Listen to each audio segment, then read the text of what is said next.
Good morning students. Jyoti public senior secondary school online classes में आप सभी लोगों का बहुत बहुत स्वागत है। आज हम क्लास 10 की जो एसएसटी का लेसन हमारा चल रहा था सेकंड चैप्टर, उसी चैप्टर को हम आज आगे बढ़ाते हैं। राय सिंह के जीवन काल के बारे में हम लोग पढ़ रहे थे कि राय सिंह कौन था, किसका बेटा था, किस जगह का ये शासक था। तो इसी जो विषय है इसी विषय को हम आज आगे बढ़ाते हैं, देखते हैं। क्लास 10th का है ये पूरा मैटर, इंग्लिश मीडियम का आपका कोर्स है। तो देखिए करते हैं शुरुआत कि जब आपको बताया गया था कि जो राय सिंह था वो राव कल्याणमल का बड़ा बेटा था। और आप लोगों को ये ध्यान रखना है कि जो राय सिंह था इनका जन्म हुआ था 20 जुलाई 1541 को। और 1570 के अंदर जो कोर्ट का 1570 के भीतर जो अकबर का दरबार का आयोजन किया गया था उसके अंदर यह अकबर के प्रति बड़ा स्वामी भक्त के रूप में उभर करके आया था। यानी कि अकबर का काफी स्वामी भक्त के रूप में, या कह सकते हो स्वामी भक्त बन गया था। अकबर ने इसे अपना स्वामी भक्त बना लिया था। अब देखिए हम इस टॉपिक को आगे शुरू करते हैं कि when Rai Singh was looking after Jodhpur से एडमिनिस्ट्रेशन। तो कहा जाता है कि जिस समय राय सिंह जोधपुर के प्रशासन की देखभाल कर रहा था, क्योंकि जब रावचंद्र सेन था तो रावचंद्र सेन का मारवाड़ के शासन पर कब्जा था और जोधपुर के किले पर कब्जा था। लेकिन अकबर ने राय सिंह के नेतृत्व में जब रावचंद्र सेन के ऊपर हमला करने के लिए राय सिंह को भेजा तो राय सिंह ने रावचंद्र सेन को वहां से भगा दिया। और रावचंद्र सेन जो था वहां से भाग करके भादराजून के किले में, या जो कि जालौर में स्थित है, वहां पर चला गया। अब राय सिंह को अकबर ने जोधपुर का प्रशासन संभला दिया, या कह सकते हैं कि जोधपुर का किला हैंडओवर कर दिया, सौंप दिया। तो जब राय सिंह जोधपुर के प्रशासन की देखभाल कर रहा था या संभाल रहा था, इब्राहिम मिर्जा रिवोल्टेड इन नागौर। तो उसी समय इब्राहिम मिर्जा नाम का जो व्यक्ति था तो उसने क्या करा कि नागौर के भीतर विद्रोह कर दिया राय सिंह की और मुगल सेना के विरुद्ध। Rai Singh eliminated him in a village called Kathauli. अब राय सिंह जो था उसने उसका दमन किया, यानी कि उस इब्राहिम मिर्जा नाम के व्यक्ति ने जब विद्रोह किया तो उसके विद्रोह का दमन कठौली नामक जगह पर कर दिया। किसने? राय सिंह ने। ध्यान रखना है, बहुत ही महत्वपूर्ण प्रश्न है। A conflict took place between Sirohi's Deora Sultan and Bija Deora. अब देखिए कि हम जानते हैं भारतीय इतिहास में उत्तराधिकार के कारण अनेकों युद्ध छिड़े हैं, अनेकों युद्ध हुए हैं और इतिहास के अंदर अनेकों राजवंशों का नाश हुआ है। तो इसी राजवंशों के जो इसी प्रकार से एक जो संघर्ष था और भी हुआ था, तो उसी के बारे में हम यहाँ बात कर रहे हैं। तो कहा जाता है कि एक संघर्ष जो है, कॉन्फ्लिक्ट का अर्थ होता है संघर्ष या कह सकते हो विद्रोह। आगे है टुक प्लेस बिटवीन सिरोहीज देवरा सुल्तान। ये सिरोही के जो शासक थे देवरा सुल्तान, तो ये देवड़ा नाम के वंश के शासक थे। तो देवड़ा राजवंश के शासक थे, सुल्तान इनका नाम था। तो उनके बीच में और बीजा देवरा के बीच में एक संघर्ष छिड़ गया। दोनों के बीच में काफी भयंकर वाला संघर्ष हुआ। और एट दैट टाइम उस समय राय सिंह अटैक द सिरोही। तो उसके बाद में बीजा देवरा ने क्या करा कि राय सिंह के ऊपर हमला किया। राय सिंह की यानी कि जो बीजा देवरा था, एट दैट टाइम उस समय राय सिंह अटैक द सिरोही के राय सिंह ने क्या करा कि सिरोही के ऊपर हमला किया and fought Bija out of the Mughal empire. और बीजा को, जो बीजा देवरा था, उसको मुगल एम्पायर से क्या कर दिया? बाहर निकाल दिया। And gave it to Pratap estranged step brother Jagmal. और उसने क्या करा कि राय सिंह ने मुगल एम्पायर से बीजा को बाहर निकाल करके ये प्रताप को जो क्षेत्र था वह प्रदान कर दिया। प्रताप का जो एस्ट्रेंजर का तो तब विरक्त या बाहर निकाला गया। स्टेप ब्रदर सौतेला भाई था जगमाल, तो प्रताप का जो सौतेला भाई था जगमाल, तो उसे ये मुगल का साम्राज्य या मुगलों का साम्राज्य हैंड ओवर कर दिया, सौंप दिया। Who had come from Mewar. और ये जो जगमाल था इसका संबंध था मेवाड़ से। आपको याद होगा कि महाराणा उदय सिंह की पत्नी की एक बड़ी दिली ख्वाहिश थी, बहुत ही बड़ी इच्छा थी कि वो चाहती थी कि उसका बेटा जो जगमाल है उसको मेवाड़ का शासन का उत्तराधिकारी बनाया जाए। लेकिन जो महाराणा उदय सिंह का बेटा था प्रताप सिंह, उसको ज्यादा बढ़िया और ज्यादा उचित और उत्तरदायी मानते हुए या उत्तराधिकारी मानते हुए जो मेवाड़ के सामंत थे, जागीरदार थे, उन्होंने गोगुंडा नाम की जगह पर इनका राज्याभिषेक कर दिया था। यानी कि कह सकते हैं कि वैसे तो नियम के हिसाब से तो जगमाल को बनाया गया था, महाराणा उदय सिंह के द्वारा उत्तराधिकारी नियुक्त किया गया था मेवाड़ का, लेकिन जो आपके जगमाल था जो कि महाराणा प्रताप का ही भाई था, उसे महाराणा उदय सिंह ने बनाया था अपना उत्तराधिकारी। लेकिन जगमाल को एक अयोग्य शासक मानते हुए या कह सकते हैं सही उत्तराधिकारी ना मानते हुए या योग्यताओं की कमी के कारण जो मेवाड़ के जागीरदार थे या मेवाड़ के जो सामंत थे, उन्होंने प्रताप सिंह को ज्यादा अच्छा उत्तराधिकारी समझा मेवाड़ के शासन का, और उन्होंने जो महाराणा प्रताप थे उनका एक सिर्फ टेम्पररी यानी कि कह सकते हो अस्थायी रूप से उसका जो राज्य तिलक था वो गोगुंदा नामक स्थान पर कर दिया। आगे कहा जाता है तो ये उसी जगमाल की बात की जा रही है। अब होता क्या है कि सुल्तान अटैक्ड मुगल्स। अब हुआ ये कि बीजादेवरा जो था उसको मुगलों के साम्राज्य से बाहर निकाला और प्रताप का जो विरक्त भाई था जगमाल उसको सौंप दिया, और साथ में ही जो ये जगमाल था मेवाड़ से आया था, सुल्तान ने अब क्या करा कि मुगलों के ऊपर हमला किया। यानी कि रायसिंह के नेतृत्व में जो सेना आई थी और बीजादेवरा जो था वो रायसिंह की सेना के साथ में मिल गया था, तो इन दोनों के ऊपर राव सुल्तान ने क्या करा, हमला कर दिया। अब आपकी जानकारी के लिए बता दूं कि राव सुल्तान जो था तो ये राव सुल्तान महाराणा प्रताप का मित्र था। तो महाराणा प्रताप का मित्र था राव सुल्तान, और जो जगमाल था वो इस युद्ध के अंदर अकबर की फौज के साथ लड़ रहा था या अकबर की फौज के साथ और राय सिंह की सेना के साथ में मिलकर के युद्ध कर रहा था। अब क्या हुआ कि ये जो युद्ध था यानी कि ये जो संघर्ष छिड़ा, सुल्तान ने जब मुगलों के ऊपर हमला किया तो एक battle took place between both the armies at a place called Dattani. तो राव सुल्तान की सेना और राय सिंह प्लस जो जगमाल था दोनों की सेनाओं के बीच में युद्ध था।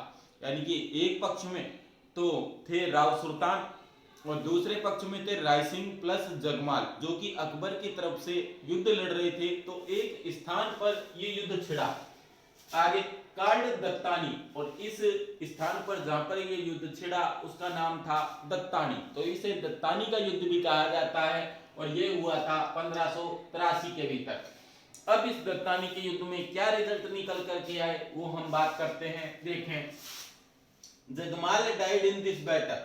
अब जो महाराणा प्रताप का विरक्त भाई था, सौतेला भाई था जगमाल, वो इस दत्तानी के युद्ध के भीतर मारा गया। आगे कहता है एंड सुल्तान री ऑक्यूपाइड सिरोही, और जो सुल्तान था राव सुल्तान जिसे कि महाराणा प्रताप का मित्र भी कहा जाता है, तो राव सुल्तान ने वापस सिरोही के ऊपर कब्जा कर लिया था। आगे देखें कि being happy with Rai Singh.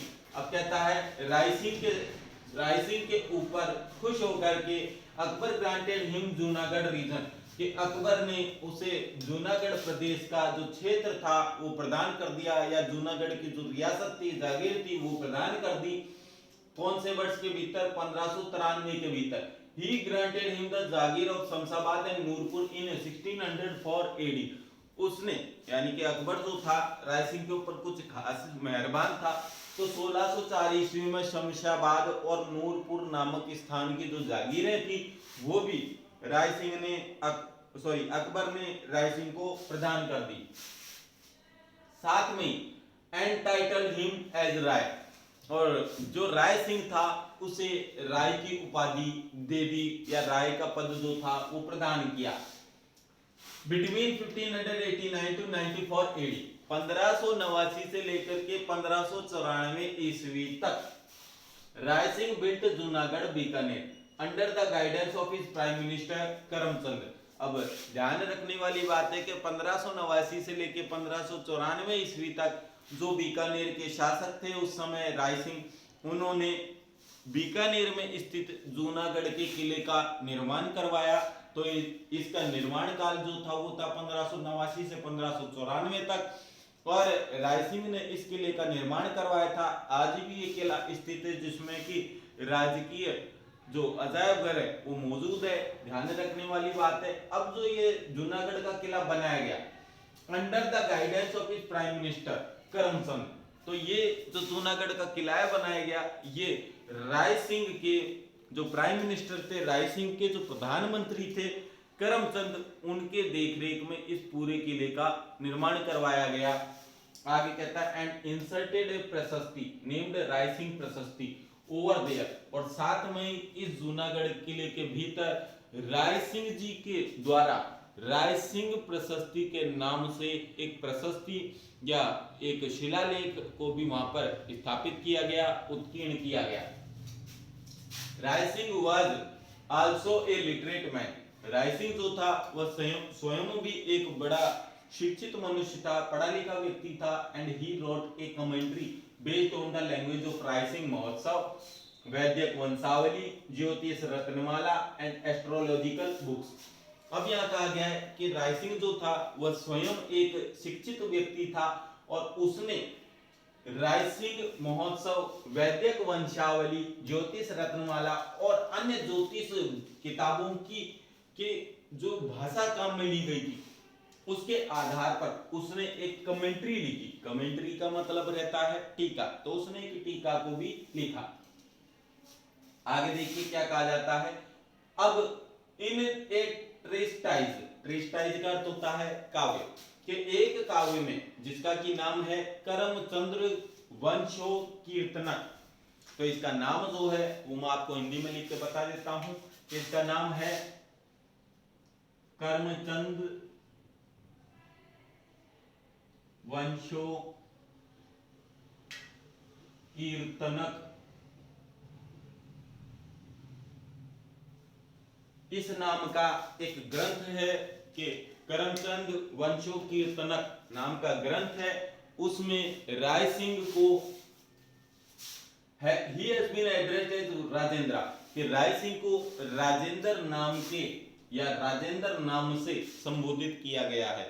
बहुत ही महत्वपूर्ण प्रश्न है, वन लाइनर क्वेश्चन बनता है कि राजेंद्र नाम से संबोधित राय सिंह को, या ये कह सकते हैं कि राजेंद्र नाम से संबोधित किस बीकानेर के शासक को किया गया है, संबोधित किया गया है। ये सवाल बन सकता है या ये पूछा जा सकता है कि राय सिंह को करमचंद वंशो कीर्तनक नामक ग्रंथ में किस नाम से संबोधित किया गया है। तो बहुत तरीके से प्रश्न पूछ लिए जाते हैं। इससे पहले जो क्वेश्चन बताया आपको कि बीकानेर के अंदर जूनागढ़ की स्थापना कब हुई, किसने करवाई, किसकी देखरेख में किला बना, सभी प्रश्न जो हैं वो बड़े महत्वपूर्ण हैं, याद रखने जरूरी है। आगे देखें, during the rhyme of Rai Singh के शासनकाल के दौरान बीकानेर एक्सपीरियंस ए सेवियर फेमाइन, कि जो बीकानेर था, बीकानेर का पूरा साम्राज्य था, उसने एक सेवियर का अर्थ लिख लीजिए, बता देता हूं आपको, गंभीर, के सेवियर का अर्थ होता है गंभीर, के गंभीर, और फेमाइन का अर्थ होता है अकाल। तो यहाँ कहने का मतलब है कि जब राय सिंह का शासनकाल चल रहा था तो बीकानेर के साम्राज्य ने एक गंभीर अकाल का अनुभव किया, या कह सकते हैं एक गंभीर अकाल का सामना किया। अब आपको दो शब्दों को अच्छे से याद रखना है, एक होता है अकाल और एक होता है सूखा। अकाल और सूखे को अक्सर स्टूडेंट्स एक जैसा ही समझ जाते हैं, लेकिन ऐसा नहीं है। अकाल यानी कि जिसे इंग्लिश में कहते हैं फेमाइन, और उसके बाद में जो आपका सूखा शब्द आता है जिसे हम कहते हैं ड्राउट, दोनों के अलग अलग मीनिंग है। कि जो आपका अकाल शब्द है, अकाल का मतलब रहता है ऐसी अवस्था जिसमें अन्न, जल और तृण मतलब जानवरों को खाने के लिए घास, ये तीनों ही चीजें अवेलेबल आसानी से नहीं होती हैं, बिल्कुल समाप्त हो चुकी होती हैं। तो उस स्थिति को तो कहा जाता है अकाल, यानी कि जब इन तीन चीजों की कमी आ जाए तो उस स्थिति को कहा जाएगा अकाल। लेकिन जो सूखा है, सूखे की स्थिति एक अलग स्थिति होती है, अलग कंडीशन होती है। इसके अंदर क्या होता है कि नॉर्मल किसी स्थान की यदि सामान्य वर्षा मान लीजिए कोई भी सामान्य वर्षा का आंकड़ा है, तो उस सामान्य आंकड़े से, या कह सकते हैं किसी क्षेत्र की जो सामान्य वर्षा है, जितनी वर्षा वहां पर होती है, उस सामान्य वर्षा से यदि 20% कम बारिश हुई है, तो ऐसी स्थिति को हम क्या कहेंगे, सूखा के नाम से जानेंगे। अब देखिए आगे कहा गया, तो रायसिंह का जब शासनकाल चल रहा था, तो रायसिंह के शासनकाल के दौरान बीकानेर के क्षेत्र ने एक बहुत ही गंभीर अकाल का सामना किया। Raisingh opened sadavrat at several places. अब रायसिंह अपने जनता के प्रति बड़ा ही समर्पित शासक था, तो उसने अपने जनता को इस अकाल से राहत प्रदान करने के लिए कई स्थानों पर सदाव्रत नाम के विभाग खोले, सदाव्रत नाम के शिविर खोले and arrange fodder for animals. और इन सदाव्रत नामक केंद्रों के ऊपर चारे की व्यवस्था की जाती थी, जो कि आसानी से किसी भी पालतू पशु के लिए, मवेशी के लिए वहां से उपलब्ध हो जाता था। तो जनता के प्रति वह बड़ा समर्पित शासक इस तरीके से कहा जा सकता है। The beginning of Bikaner style of art is said to have begun during Rai Singh's reign। बहुत ही महत्वपूर्ण प्रश्न है कि यदि हम आर्ट के बारे में पढ़ें, या हम कह सकते हैं कि आर्ट कल्चर के बारे में पढ़ें, बीकानेर की यदि बीकानेर शैली के बारे में बात करें, तो बीकानेर की जो चित्र शैली है, बीकानेर की चित्र शैली की स्टार्टिंग, यानी कि बीकानेर के अंदर जो चित्रों को बनाने का कार्य किया गया, चित्र शैली की शुरुआत हुई, तो कहा जा सकता है कि बीकानेर के अंदर चित्र शैली की शुरुआत भी महाराणा जो ये राय सिंह थी, इनके शासनकाल से ही कहा जा सकता है। यानी कि सीधी भाषा में हम ये कह सकते हैं कि बीकानेर के राय सिंह नामक जो शासक थे, उनके शासनकाल के भीतर ही बीकानेर के चित्र शैली का विकास हुआ। रायसिंह डाइड एट बुरहानपुर, इसको आपके लेसन में बुरहानपुर लिखा हुआ है, लेकिन ब्रैकेट में ये नहीं बता रखा है कौन से स्टेट में है। एट प्रेजेंट के अंदर मैंने आपको बता दिया है कि ये मध्य प्रदेश में स्थित है। तो रायसिंह की जो मृत्यु थी वो बुरहानपुर नामक स्थान पर हुई, जो कि स्थित है वर्तमान में एमपी के अंदर, इन साउथ इंडिया, दक्षिण भारत में। और कब हुई, तो इसके मृत्यु की जो डेट थी वो भी याद रखनी है, 21 जनवरी 1612 एडी। तो 21 जनवरी और 1612 ईस्वी के भीतर इनकी मृत्यु बुरहानपुर नामक स्थान पर हो गई। आगे कहा जाता है at some places in south India, दक्षिण भारत के कुछ हिस्सों में रायसिंह ने देखा एंड और एम्ब्रेस्ड ए बुश नेम्ड फॉग, और फॉग नाम की एक झाड़ी के साथ वह लिपट गया, फॉग नाम की झाड़ी के साथ वह चिपक गया इन ए डेजर्ट, एक रेगिस्तान के भीतर एंड सेड, और उसने कहा। देखिए यहाँ पर एक छोटी सी घटना का वर्णन है कि जो राय सिंह थे, वो साउथ के अंदर जब गए, बुरहानपुर नाम के क्षेत्र के आसपास के जो साउथ दक्षिण भारत के अंदर जब वो घूमे, तो वहां पर उन्होंने एक झाड़ी को देखा, जो कि अक्सर राजस्थान के और रेगिस्तानी इलाके होते हैं वहां पर पाई जाती है, और उस झाड़ी को फॉग के नाम से जाना जाता है। तो उस फॉग नाम की झाड़ी को जब उसने दक्षिण भारत के भीतर देखा, तो उसे देख करके वह वहां उस फॉग नामक झाड़ी के साथ में चिपक गया, और उसने उस स्थिति में एक बात कही, एक श्लोक कहा, एक दोहा कहा, और क्या कहा उसके बारे में हम देखते हैं। तो देखिए बोर्ड के ऊपर,